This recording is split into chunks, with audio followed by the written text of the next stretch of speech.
Muy buenas noches, bienvenidos a Signo Pesos, la economía al alcance de su pantalla. Estos son los temas claves de hoy.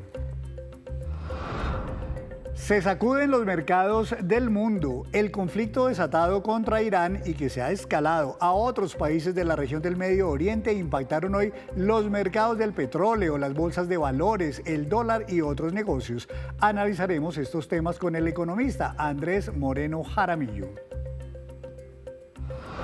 La situación fiscal sigue muy delicada. El Comité Autónomo de la Regla Fiscal de nuevo puso los reflectores sobre la elevada deuda del gobierno, el descuadre en sus finanzas y en los ajustes que se requieren en el gasto público. El experto Diego Montañez nos explicará hoy qué tan graves están las cuentas del gobierno. Empresarios unidos por la preocupación. Tanto los gremios de Colombia como los de Ecuador se unieron para pedir diálogo y soluciones a la guerra de aranceles que hay entre los dos países. El último anuncio fue desde Colombia, donde quieren subir los aranceles de 30 a 50% para muchos productos que llegan del vecino país.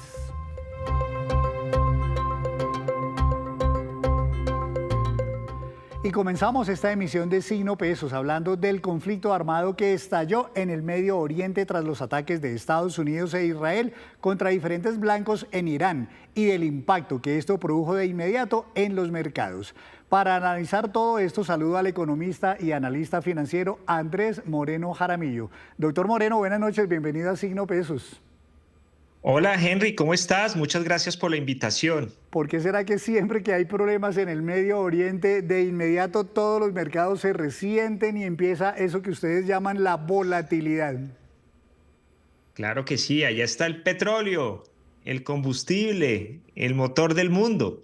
Obviamente los países árabes cuando se tensionan, todos nos preocupamos mucho, las petroleras, las compañías de minería, energía, de gas y obviamente pues por la capacidad bélica que tienen algunos de esos países como Irán. Entonces es normal que cuando ellos se molestan, encontramos como hace 6 años el petróleo cayendo 32% de repente. Aquí hay un tema obviamente de un ataque, de un conflicto y obviamente pues vemos el petróleo hacia arriba. Pero bienvenida a la volatilidad, eso es algo muy lindo de los mercados financieros. Pues mire usted, hablando de volatilidad, hoy por ejemplo el Brent pues amaneció por supuesto disparado, el precio de esta materia prima alcanzó a tocar en algún momento de la mañana los $82, ya después se reposó un poquito y cerró por ahí por niveles de 77, 78, donde se encuentra todavía.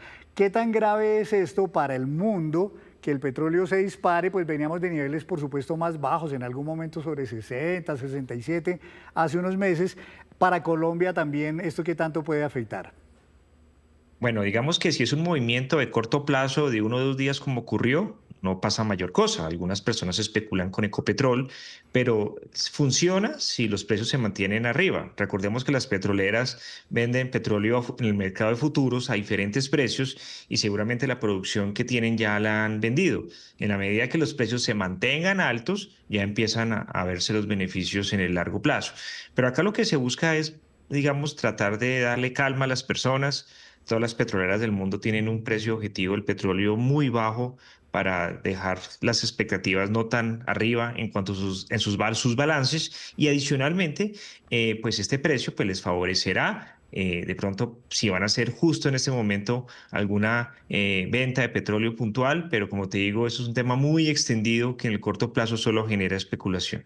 Ahora, en Colombia tenemos una doble connotación con esto de los precios del petróleo y es que por un lado exportamos crudo, eso nos puede ayudar, pero por otro lado algunos dicen, pues esto que están haciendo de las rebajas en el precio de la gasolina podría desaparecer porque nos regimos también por un precio internacional.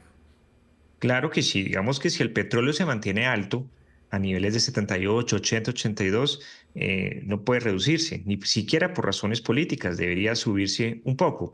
Es normal que ocurra esta volatilidad cuando hay un conflicto, pero vuelvo y te repito, fue cuestión de un día, vamos a ver cómo sigue avanzando durante la semana. Ahora sí, nosotros exportamos petróleo, pero cada vez menos. Estas subidas cada vez nos impactan menos porque, como sabemos, nuestra gran compañía Ecopetrol cada vez se busca que tenga menos exploración, menos explotación y menos exportación. Entonces, mejor dicho, no nos sirve ni que suba ni que baja, porque la empresa le han, digamos, afectado un poco su producción natural. Pues el otro tema en que se vio hoy reflejado, doctor Moreno, es el tema de las bolsas, que también son un termómetro, digamos, de esas tensiones. En España, por ejemplo, hubo una caída de 2,6% en su índice principal, en Alemania por ahí cerca del 2,4%, el S&P 500 estuvo un poco volátil, aunque al final terminó en verde, Japón cayó 1,3%, China 0,4%. ¿Son movimientos también normales para un conflicto de esta naturaleza o son caídas grandes? Son muy normales, deberían ser mayores si el conflicto escala más, pero bienvenida a esa volatilidad, no es una caída muy fuerte como pasó de pronto en países latinos que sí fue un poco más pesado, digamos en Colombia cayó 3%, pero hace parte de la toma de utilidades de algunos inversionistas, del nerviosismo, las compañías obviamente de petróleo subiendo, otras compañías afectadas porque pues hay tensión geopolítica y ya hemos advertido que en el año 2026 por el ciclo económico, por el ciclo de las tasas de interés y obviamente estos conflictos que también hacen parte de una u otra manera de los ciclos van a generar volatilidad, lo cual es un atributo muy bueno de los mercados de capitales. En Colombia, doctor, precisamente usted mencionaba el caso, caímos 3%, pero no es al parecer un solo factor, ¿no? Ni siquiera solamente por el factor de Oriente Medio. Algunos decían, no, es que aquí también está, por ejemplo, el tema electoral, las encuestas que vienen saliendo. Otros, usted mencionaba ahorita también, la toma de utilidades. Al parecer es un revuelto de cosas, por ponerlo así. Claro que sí, Henry. La gente pregunta, ¿por qué cae? Pero recuerden que en el año 2024 la bolsa subió 16%, muy bueno. En el año 2025, el año pasado, subió 50% y este año en enero íbamos subiendo 20%. Ya vamos subiendo apenas 3%. Además, ya nos devolvimos 17 puntos. Es algo muy bueno porque las personas que se quedaron por fuera de la subida de enero, pues ahorita en marzo van a poder comprar a precios prácticamente de diciembre o de enero. Lo segundo, claro, el tema político genera alguna tensión, obviamente pasa siempre antes de las elecciones presidenciales y es muy bueno porque hace que las acciones caigan y aquellas personas que estamos siempre formando capital, los fondos de inversión, los colombianos que estamos haciendo aportes periódicos a nuestras acciones, a nuestros fondos, vamos a poder comprar mucho más barato. Imagínate esto donde solo suba, suba, suba, suba, qué aburrimiento y la gente no compraría. Estas caídas motivan a la llegada de nuevos inversionistas. Luego, aquellos colombianos que tienen platas en CDTs, en fondos de renta fija o que la tienen por fuera del mercado, en cuentas de alto rendimiento, tráiganlo a la bolsa, a los fondos de acciones o al mercado de capitales, porque esos precios, una caída en febrero de casi el 17%, es espectacular. Pues otro mercado donde también se vio reflejado el conflicto fue en el tema del dólar. A nivel internacional, esta moneda se fortaleció frente a otras monedas muy fuertes, lo que ustedes llaman el índice DXY, y en Colombia alcanzó a subir también casi hasta los 3.800, después bajó un poquito. ¿Es preocupante este nivel o no? Estaba también como dentro de lo previsible.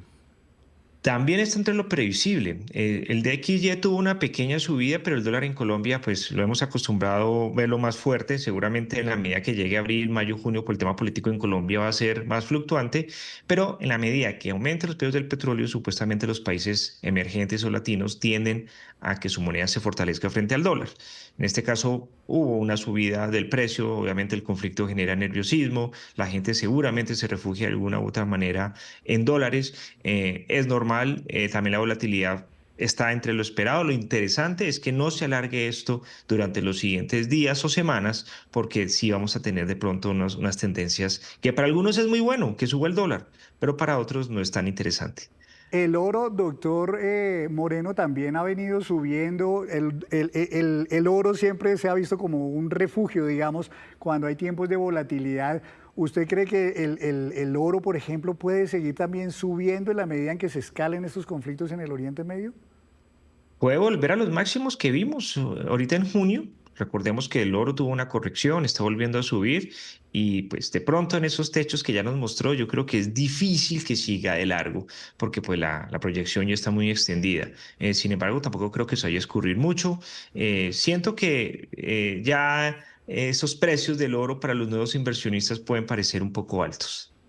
Pues doctor Moreno, muchas gracias. Mire usted cómo entonces un conflicto en una región tan lejana termina reflejándose en los mercados en todo el mundo y Colombia no escapa a esto, pero bueno, como usted dice, siempre en todo esto también salen oportunidades de inversión. Así que muchas gracias por ayudarnos a comprender el tema. Muchas gracias. Como tú dices, son oportunidades. Qué bueno que todo caiga para seguir comprando. Muchas gracias, gente. A usted, doctor Moreno, por estar aquí en Signo Pesos. Y hacemos una breve pausa, pero cuando regresemos espere los planes de la nueva directora de Invest in Bogotá. Ya nos vemos.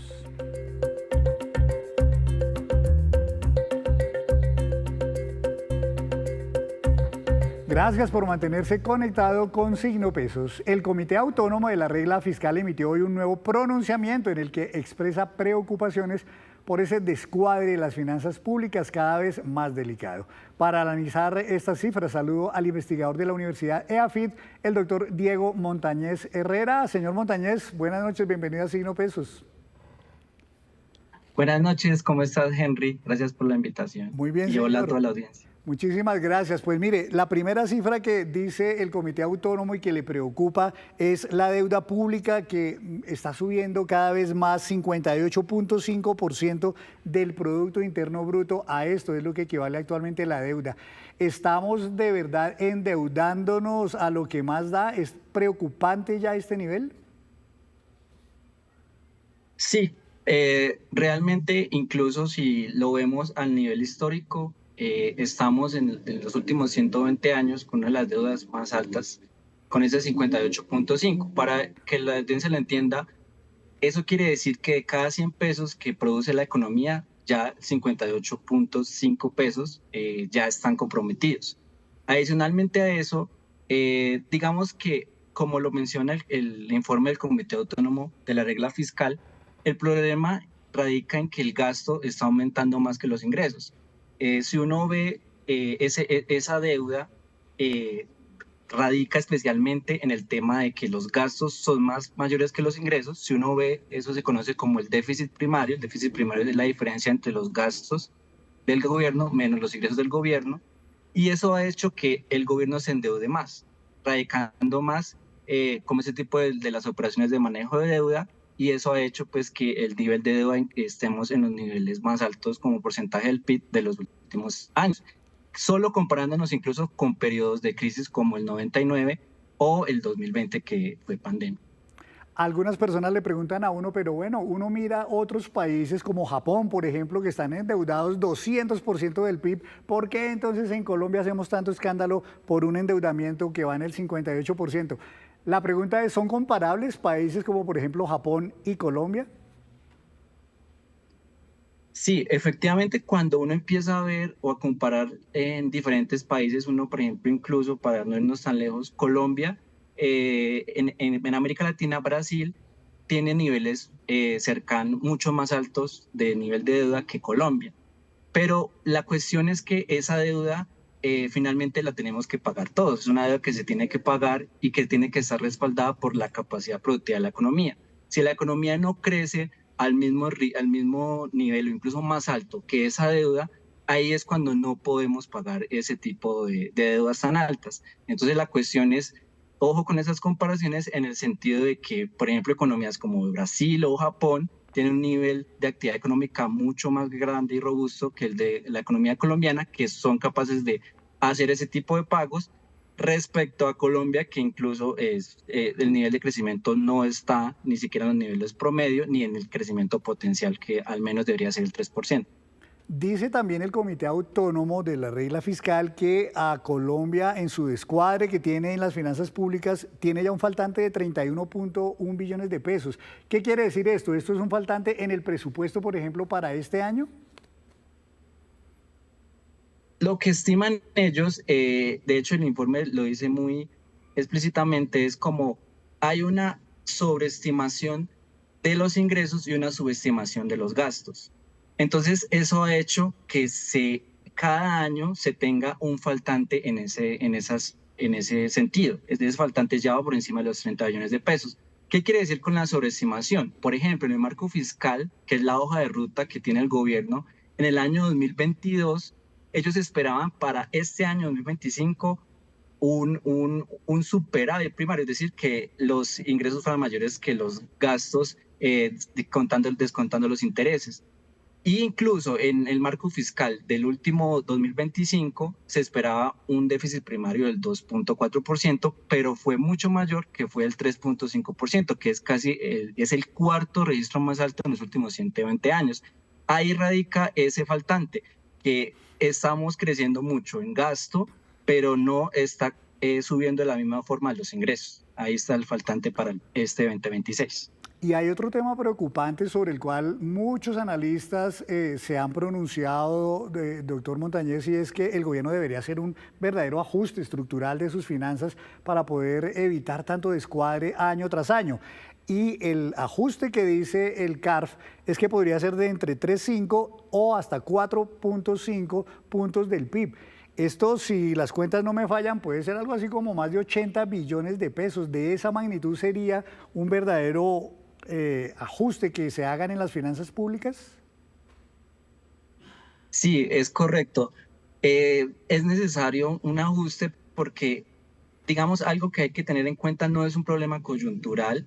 Si uno ve el déficit fiscal y uno ve todo el déficit primario, venimos en una tendencia que es un problema ya, es estructural, no coyuntural, en el cual estamos en niveles históricamente altos y proviene especialmente por el tema de que los gastos han seguido aumentando y son gastos a veces que si usted empieza a ver el presupuesto general de la nación, casi el 90% del gasto es inflexible. Entonces por ahí es un poco difícil hacerlo. Y cuando uno empieza a ver por el lado de los ingresos, las reformas tributarias que se han hecho, especialmente la última, no fue tan efectiva en términos de recaudo para el gobierno. Y si uno empieza a ver los rubros de ingresos, como por ejemplo Ecopetrol, uno veía que Ecopetrol le daba dividendos o excedentes financieros casi de 21 billones de pesos en 2023, en 2024 bajaron a 11 billones y ya en el 2025 vamos cerca del 7.8 billones. Eso quiere decir que es un problema que tiene de ingresos tributarios, pero también de los excedentes financieros de la nación. Doctor Montañez, cuando uno habla de estos temas que parecen tan densos y lo son en alguna medida, mucha gente dice, bueno, pero esto finalmente, ¿cómo me toca a mí? ¿Esto qué tiene que ver conmigo? La pregunta se la traslado, ¿qué tiene que ver esto con un colombiano? Al final de cuentas esto se puede traducir en más impuestos, en menos inversiones, en menos subsidios. ¿Cómo puede terminar afectando todo este descuadre de las finanzas públicas al ciudadano de a pie? Sí, yo creo que en esto sí van a conseguir casi la mayoría de analistas en investigaciones económicas. Nosotros desde el Grupo Coyuntura Económica AFIT hemos intentado publicar siempre informes para poder, y las demás instituciones para poder, digamos, que la gente entienda que estos temas de déficit fiscal, de deuda pública, no es algo lejano, sino es algo que nos afecta. Por dar algunos ejemplos, primero, todo ese tema de la deuda pública ha aumentado lo que se llama los rendimientos de los bonos del gobierno, los famosos TES. Cuando suben esos rendimientos de los bonos del gobierno, son el ancla del sistema financiero. Al ser ancla del sistema financiero, ahorita subimos tanto los bonos del gobierno que ya estamos incluso por encima de economías como Brasil, que como les conté, son más grandes en términos de deuda del PIB. ¿Eso cómo se traduce? Se traduce a través del canal financiero en tasas hipotecarias, por ejemplo, más costosas, tasas de crédito más costosas. Por eso, en 2025, esa subida de los títulos de deuda pública se transmitió a las tasas hipotecarias y eso ha hecho pues, que para nosotros adquirir una vivienda o adquirir un crédito se vuelva más costoso. Entonces, ese tipo de cosas como de la deuda pública realmente sí nos afecta al bolsillo del ciudadano de a pie. Pues profesor Montañez, muchas gracias. Muy interesante el análisis y muy preocupantes también las advertencias que hace el Comité Autónomo de la Regla Fiscal. Gracias por estar aquí en Signo Pesos nuevamente, muy amable. Con mucho gusto, Henry. Gracias a todos. Muchísimas gracias, doctor Montañez. Arrecia además la guerra arancelaria entre Colombia y Ecuador. El gobierno colombiano publicó un borrador de decreto que plantea subir los aranceles al 50% para productos que Ecuador exporta a nuestro país. Una medida que ya genera preocupación entre los gremios de ambos países. 2% de productos que actualmente Ecuador exporta a Colombia podrían quedar gravados con aranceles del 50%. Así lo plantea un borrador de decreto del Ministerio de Comercio de nuestro país que ya encendió las alarmas en ambos países. La medida sería la respuesta del gobierno colombiano al reciente aumento de aranceles adoptado por Ecuador. Afectaría una amplia lista de productos como sal, arroz, pescado fresco, medicamentos, autopartes, plásticos y calzado. El aumento del resto de partidas arancelarias nos llevaría a que un 82.5% de las importaciones provenientes de Ecuador estarían gravados con una tasa del 50%. El aumento que hizo Ecuador de la tasa de seguridad para productos colombianos, la cual pasó de 0% a 50% en cuestión de días, ya comienza a poner contra las cuerdas a empresas que dependen del comercio con Ecuador. Dentro de las 2.400 empresas que aproximadamente hoy exportan Ecuador, nosotros tenemos más o menos entre el 65-75% de las empresas exportadoras que hoy corren un gran riesgo de desaparecer o un gran riesgo de que se pierda el empleo o un gran riesgo. El impacto también se siente en Ecuador, donde las importaciones han caído un 69%. Son al menos 25 millones de dólares por mes. Y si es que toma forma el anuncio del 50% para casi la totalidad de la oferta exportable del Ecuador, esto ascendería a 75 millones de dólares. El impacto se podría triplicar. Hay 40.000 empleos directos que están concatenados a la cadena de exportación. Gremios de ambos países advierten que de mantenerse estas medidas arancelarias, cerca de 300.000 empleos podrían verse en riesgo en esta relación comercial binacional y piden un diálogo urgente entre ambos países. Y cambiamos de tema porque Invest in Bogotá es una de las entidades más importantes de la capital del país y es la encargada de promover la llegada de inversiones a nuestra ciudad. Y esta entidad tiene desde hace poco nueva directora. Por eso la saludo a ella, la doctora Juliana Gómez Peláez, la nueva directora de Invest in Bogotá. Bienvenida a Signo Pesos, buenas noches. Gracias, Henry. Muchas gracias por la invitación. Mucha gente pregunta, ¿qué hace uno? ¿Qué estrategias usa? ¿Cómo hace uno para convencer a potenciales inversionistas para que vengan a Bogotá a invertir? ¿Esa labor cómo se hace? Esa labor es una labor muy bonita y es una labor de promover la ciudad como un destino de negocios y un destino de inversión y de turismo de reuniones, y se basa en poder mostrar los atributos y los beneficios de establecerse en la ciudad, de crecer y consolidar las operaciones aprovechando un mercado muy grande. Somos el 33% del PIB nacional, un talento humano, somos más de 6.5 millones de personas que pueden ser enganchadas por las multinacionales que quieren hacer operaciones en el país, y además somos un punto de entrada, un puerto de entrada y de salida. Nosotros tenemos el aeropuerto que mueve mayor volumen de carga y mayor volumen de pasajeros en Latinoamérica, y con esos tres elementos, pues unos inversionistas que buscan llegar al país o que buscan consolidar sus operaciones tienen muchas razones de sobra para pensar en la capital. Y justamente la competencia entre ciudades es muy dura. Todos los alcaldes, me imagino, y todas las entidades homólogas de Invest in Bogotá en otras ciudades, me imagino que todos hacen su labor. Al final de cuentas, ¿qué puede ser lo que más pesa para que la balanza se incline en favor de Bogotá?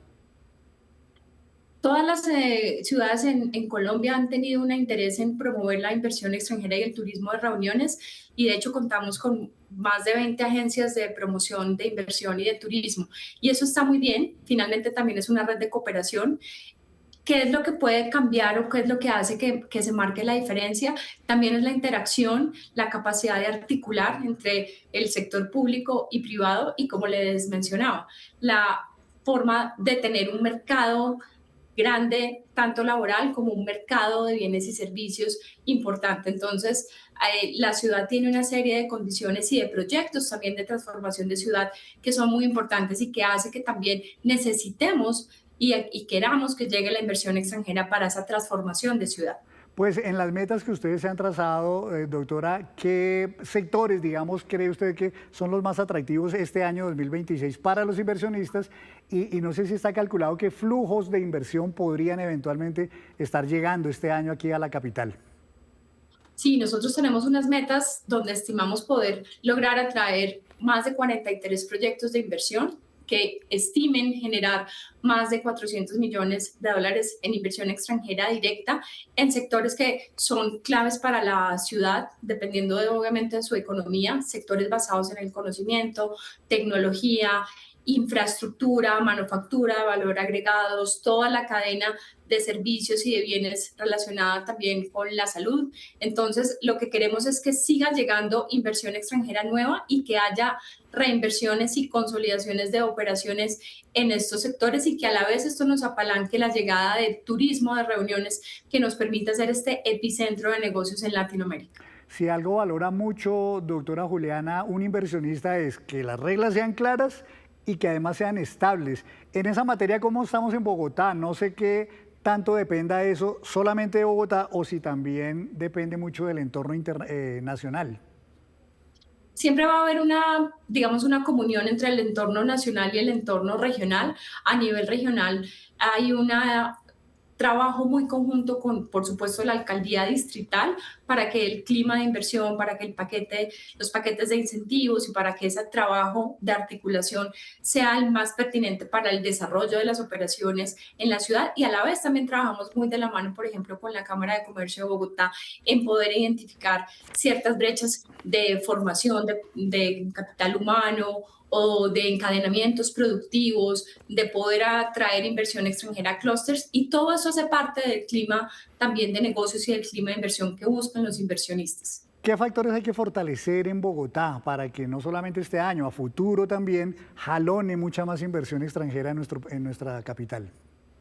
Siempre hay que seguir siendo visibles, siempre hay que seguir comentando nuestros atributos, mostrando cuál es nuestra propuesta de valor y siempre muy en articulación con las diferentes entidades a nivel distrital y, por supuesto, siempre en coordinación con las entidades a nivel nacional.